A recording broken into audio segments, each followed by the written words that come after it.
Now, we are honored to invite our chief guest, a respected doctor from our hometown, Dr. Swajida Sharbuddin. She rendered her medical services with great dedication even during the challenging COVID period without any interruption. She is currently serving at Al-Noor Clinic, Sharjah. Let us welcome her to come on to the stage and share her thoughts. அடுத்ததாக நமது சிறப்பு விருந்தினரும் நமது ஊரின் மதிப்பிற்குரிய மருத்துவரும் corona காலங்களில் தனது மருத்துவ சேவையை தொடர்ந்து வழங்கியவருமான தற்போது ஷார்ஜா அல்நூர் கிளினிக்கில் பணியாற்றி வரும் டாக்டர் சாஜிதா ஷர்புதீன் அவர்களை சில வார்த்தைகளை பகிர்ந்து கொள்ள மேடைக்கு அன்புடன் அழைக்கிறோம்.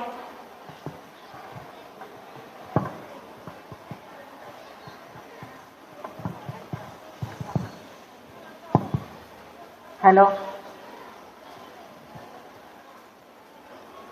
அஸ்ஸலாமு அலைக்கும் வரஹ்மத்துல்லாஹி வபரகாத்துஹு. இந்த அழகான மாலை பொழுதுல உங்களையும் என்னையும் ஒன்று சேர வைத்த எல்லாம் அல்ல அல்லாஹுக்கே எல்லா புகழும். உத்தம நபி ஸல்லல்லாஹு அலைஹி வஸல்லம் அவர்கள் மீதும் அவர்கள் குடும்பத்தினர்கள் மீதும் சாந்தியும் சமாதானமும் நிலவட்டுமாக. அல்ஹம்துலில்லாஹ், நம்ம ஊர்ல அல் ஃபித்ரா பள்ளி மற்றும் நபிசா எஜுகேஷன் சென்டரை நிறுவி நம்ம ஊர்ல உள்ள குழந்தைகளுக்கு வேர்ல்டு எஜுகேஷன் மற்றும் இஸ்லாமிக் எஜுகேஷனை கொடுத்து வரும் நபிசா எஜுகேஷன் பள்ளியின் நிறுவனர்களுக்கு எனது பாராட்டுகளும் நன்றிகளும். இந்த நிகழ்ச்சியில எனக்கு கலந்து கொள்வதில்ல தனிப்பட்ட ஒரு சந்தோஷமும் மகிழ்ச்சியும் கூட சொல்லலாம். ஏன்னா இந்த பள்ளியின் நிறுவனர் என்னுடைய சிறிய தந்தை. இவர் என் தந்தைக்கு பிறகு ஒரு சிறந்த வழிகாட்டியாகவும் ஆலோசகராகவும் மட்டும் இல்லாமல் நாங்கள் சின்ன பிள்ளைகளில் இருந்ததிலிருந்து அவர்கள் காட்டிய அன்பும் அக்கறையும் இப்போ உள்ள ஜெனரேஷன் பிள்ளைகளுக்கு காட்டிட்டு வராங்க.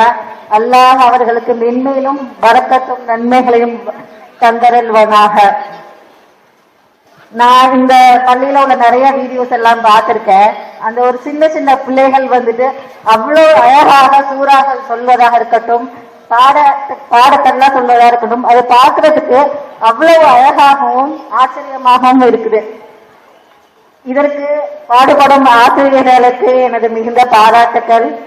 நான் ஒரு மருத்துவராக இருக்கிறதுனால இந்த காலகட்டத்துல இருக்கக்கூடிய குழந்தைகளின் வளர்ப்பு, அவர்களுடைய பழக்க வழக்கங்கள், முக்கியமா மொபைல் போன் அடிக்ஷன் அப்படின்னு கூட சொல்லலாம், இதனால ஏற்படக்கூடிய விளைவுகள் என்ன அப்படிங்கிறதையும் அதை நம்ம பெற்றோர்களாகிய நம்ம எப்படி சரி செய்யலாம் அப்படிங்கிறத ஒரு சிறிய ஒரு கருத்துக்களை ஷேர் பண்ணணும்னு ஆசைப்படுறேன். இப்போ உள்ள காலகட்டம் எல்லாமே வந்துட்டு டிஜிட்டல் உலகமா ஆயிடுச்சு. யார் கையில எடுத்தாலும் மொபைல் போன், கேஜெட், டிவி, இது எல்லாமே தான். இது இல்லாத பிள்ளைகளை நம்ம எங்கேயுமே பார்க்கவே முடியல. ஒரு குழந்தை பிறந்ததிலிருந்து அந்த பிள்ளைகளை எப்படி வளர்க்கணும் அப்படின்னு சைக்காலஜிக்கலா சொன்ன போனா ஒவ்வொரு காலகட்டத்திலும் நிறைய வரைமுறை இருக்கு. அதெல்லாம் நம்ம பேசணும்னு போனா டைம் பத்தாது. இதனால ஒரு குழந்தை பிறந்ததிலிருந்து 7 வயது வரை அது ஒரு முக்கியமான பருவம் அப்படின்னு கூட சொல்லலாம். ஏன்னா இந்த 7 வயது முதல் குழந்தை பிறந்ததிலிருந்து 7 வயது முதல் அந்த குழந்தைகள் என்ன பார்க்கிறார்கள், என்ன கேட்கிறார்கள், என்ன எக்ஸ்பீரியன்ஸ் பண்றாங்க, அதாவது என்ன அனுபவிக்கிறாங்க அப்படிங்கிறத வச்சுதான் அந்த பிள்ளையோட கேரக்டரை நம்ம டிசைட் பண்ண முடியும். அதனால பெற்றோர்களாக நம்ம அந்த பிள்ளைகளுக்கு இந்த ஏஜ்ல வந்துட்டு ஒரு நல்ல என்விரான்மெண்ட் அமைச்சு கொடுக்கணும். அது வீடா இருந்தாலும் சரி, ஸ்கூலா இருந்தாலும் சரி. ஒரு 0 to 3 வயசு அப்படின்னு வச்சுக்கலாம். ஒரு குழந்தை பிறந்ததிலிருந்து 3 வயது வரைக்கும் அந்த பிள்ளையோட மைண்ட் வந்து எப்படி இருக்கும்னா ராவ மைண்டோட தான் இருக்கும். ஒரு பிறந்த குழந்தை நீங்க பார்த்திருக்கலாம். அந்த பிறந்த குழந்தை வந்து கண்கள் திறந்திருக்கும், ஆனா அவங்களோட விஷன் கிளியராகவே இருக்காது. இது மாதிரி காதுகள் திறந்து இருக்கும், அவங்களால ப்ராப்பரா கேட்க முடியாது. அந்த பிள்ளைகள் அழுக மட்டும்தான் தெரியும். மெல்ல மெல்ல அந்த பிள்ளைகள் வந்துட்டு வேற எதையும் எக்ஸ்பிரஸ் பண்ண முடியாது. மெல்ல மெல்ல அந்த குழந்தைகள் என்ன பண்ணுவாங்க அப்படின்னா நிறைய விஷயத்த கத்துக்கிறாங்க. இது 0 to 3 வயசு வரைக்கும் உள்ள குழந்தைகள் அப்படின்னு சொல்லலாம். இந்த குழந்தைகளுக்கு நம்ம வேற எதுவும் பண்ண வேணாம், அன்பும் அரவணைப்பும் கொடுத்தா மட்டுமே போதும். அதுக்கப்புறம் வருது குரூஷியல் பீரியட் அப்படிதான் ஒரு ஏஜ்னு சொல்லலாம். 3 to 7 வயசு வரைக்கும் உள்ள குழந்தைகள். இந்த 3 to 7 வயசு வரைக்கும் உள்ள குழந்தைகளை ஃபார்மேஷன் பீரியட் அப்படின்னு சொல்லுவோம். இந்த வயசுல தான் பிள்ளைகள் என்ன பண்றாங்கன்னா பார்க்க கற்றுக்கொள்றாங்க. நம்மளை சுத்தி என்ன நடக்குது அப்படின்னு கூர்ந்து கவனிக்க கத்துக்கிறாங்க.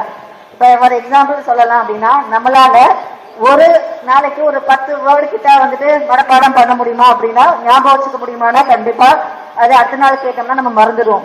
இந்த 3 ல இருந்து 7 வயசு உள்ள குழந்தைகள் வந்துட்டு ஒரு மாசத்துக்கு 1000 வார்த்தைகளுக்கு மேல இந்த பிள்ளைகள் வந்துட்டு கத்துக்கிறாங்க. அது எந்த லாங்குவேஜா இருந்தாலும் சரி, ஹிந்தியா இருக்கட்டும், இங்கிலீஷா இருக்கட்டும், அரபிக்கா இருக்கட்டும், எந்த லாங்குவேஜ் அளவும் ஞாபகம் வச்சுக்கிறாங்க.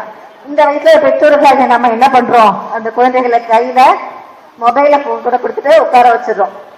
புள்ள அழுகுதா, இந்த மொபைல் போன் வச்சுக்க, புள்ள வந்துட்டு சாப்பிடலையா, இந்த மொபைல் போன் வச்சுக்க அப்படின்னு நம்ம சொல்லி அந்த பிள்ளைகள் கொடுத்துறோம் இல்லையா. இதனால என்ன மருத்துவ ரீதியா இதனால நிறைய விளைவுகள் வருது. அதுல முக்கியமா வந்து என்னன்னா கான்சன்ட்ரேஷன், அந்த பிள்ளையோட கான்சன்ட்ரேஷன் குறையுது. நெக்ஸ்ட் வந்துட்டு ஸ்பீச் வந்துட்டு டிலே ஆகுது. என்கிட்ட ஒரு பேஷண்ட் வந்துட்டு ஒரு பேஷண்ட் வந்து என்கிட்ட ஒரு கம்ப்ளைண்ட் பண்ணாங்க அவங்க பிள்ளைய பத்தி. என்ன சொன்னாங்க அப்படின்னா, நைட்டு தூங்கிட்டு இருக்காங்க, இது பிள்ளைய பக்கத்துல பார்த்தா பிள்ளைய காணும். எங்க அந்த பிள்ளை அப்படின்னு பார்த்தா நைட்டு 2 மணிக்கு பக்கத்து ரூம்ல உட்காந்து டிவி பார்த்துட்டு இருக்கு. இதெல்லாம் வந்துட்டு அடிக்ஷனின் உச்சகட்டம் அப்படின்னு கூட சொல்லலாம். இப்ப இந்த இது தொடர்ந்துட்டே போனுச்சு அப்படின்னா அந்த பிள்ளைகளுக்கு மென்டல் டிசார்டர் அப்படி வரக்கூடிய சான்சஸ் கூட இருக்கு. நெக்ஸ்ட் அந்த பிள்ளைகள் இதெல்லாம் நம்ம எப்படி சரி செய்யணும் அப்படின்னா, பெற்றோர்களாகிய நம்ம ஃபர்ஸ்ட் மொபைல் போனை பிள்ளைகளை முன்னாடி பார்க்கறத வந்துட்டு அவாய்ட் பண்ணணும். ஏன்னா இப்ப இந்த பிள்ளைகள் வந்து நம்மளை பார்த்து தான் வளர்றாங்க இல்லையா. இப்ப அந்த பிள்ளைகள் வந்துட்டு நம்ம அந்த பிள்ளைகளுக்கு முன்னாடி நம்ம என்ன செய்யறோம், டிவி பாக்குறோமா, அந்த பிள்ளையும் டிவி தான் பார்க்கும். அந்த பிள்ளைகளுக்கு முன்னாடி நம்ம தொழுறோமா, அந்த பிள்ளையும் தொழும். அந்த பிள்ளை நம்ம ஏன்னா நம்மளை பார்த்து தான் அந்த பிள்ளைகளை இமிட்டேட் செய்யும். அதனால பெற்றோர்களாகிய நம்ம வந்து ஃபர்ஸ்ட் இதை வந்துட்டு சரி செய்து கொள்ளணும். நெக்ஸ்ட் வந்து ஸ்கிரீன் டைம் கண்ட்ரோல் அப்படின்னு வச்சுக்கலாம். இந்த பிள்ளைகளுக்கு வந்துட்டு டிவி ஒரு நாளைக்கு இந்த லிமிடேஷன், ஒரு நாளைக்கு 1 hour தான் டிவி அப்படின்னு ஒரு ரூல்ஸ் கொண்டு வரலாம். அதுக்கு பதிலாக நம்ம அந்த பிள்ளைகளுக்கு என்கேஜ் பண்ற மாதிரி வேற ஏதாவது ஆக்டிவிட்டிஸ் அதெல்லாம் பண்ணிக்கலாம். இப்போ உள்ள ஃபியூச்சர் ஜெனரேஷன் மாம்ஸ் சொல்லலாம். ஃபியூச்சர் ஜெனரேஷன் மாம்ஸ் என்ன பண்றாங்க, மாமும் மட்டும் சொல்ல முடியாது, parents both mother and father 2 பேருமே பிள்ளைகளை கேட்கறதெல்லாம் வாங்கி கொடுக்கறது. முக்கியமா அப்படி கேட்கறதெல்லாம் ஏன்னு கேட்டா பிள்ளைகள் வந்துட்டு அழுவுது, புள்ள வந்துட்டு அடம் பிடிக்குது அப்படிங்கிறாரு. அப்படி அடம் பிடிக்கும் போது கேட்கறதெல்லாம் பிள்ளைகளுக்கு வாங்கி கொடுக்கும் போது அந்த பிள்ளைகளுக்கு அந்த பொருளோட ஒரு முக்கியத்துவம் வந்துட்டு தெரியாது. 2வது என்ன அப்படின்னா, அந்த குழந்தைகள் வளரும் போது அந்த பெரிய ஏமாற்றத்தை கூட அந்த பிள்ளைகளால தாங்கிக்க முடியாது. இதனால ஆன்சைட்டி, டிப்ரெஷன் இதெல்லாம் வரக்கூடிய சான்சஸ் இருக்கு. நம்ம பெற்றோர்களாகிய நம்ம வந்துட்டு நெக்ஸ்ட் ஒரு ஃபியூச்சர் ஜெனரேஷனை உருவாக்கணும் அப்படின்னா நம்ம பிள்ளைகளுக்கு நம்ம கொடுக்க வேண்டிய ஒரு மிகப்பெரிய கிஃப்ட் அப்படின்னா நம்ம வந்துட்டு நம்ம டைம் ஸ்பெண்ட் பண்றதுதான் அப்படின்னு சொல்லலாம்.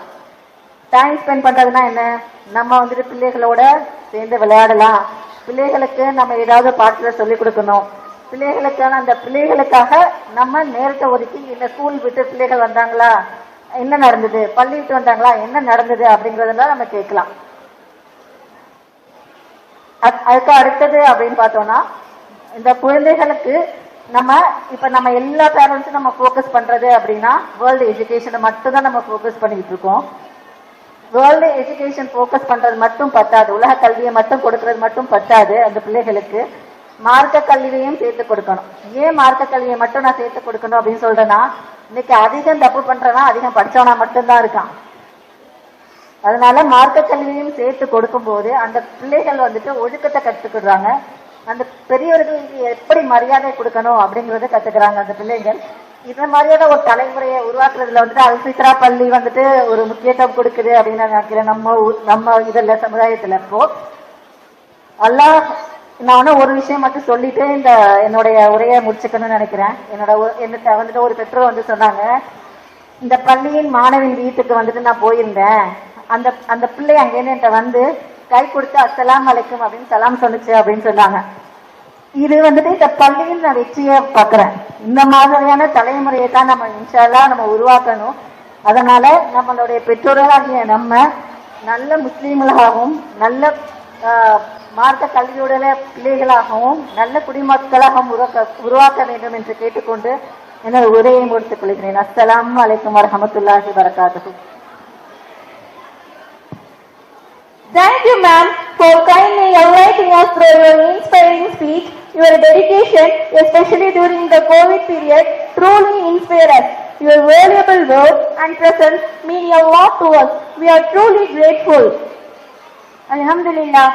மிகவும் பயனுள்ள மற்றும் உற்சாகம் அளிக்கும் உரையை வழங்கிய சகோதரி சாஜிதா சர்புதீன் அவர்களுக்கு அல்லாஹ் நன்மையையும் நீண்ட ஆயுளையும் வழங்குவானாக. இன்ஷா அல்லாஹ் மகரிபுக்கு பிறகு அல் ஃபித்ராவின் நிகழ்ச்சி தொடங்கும்.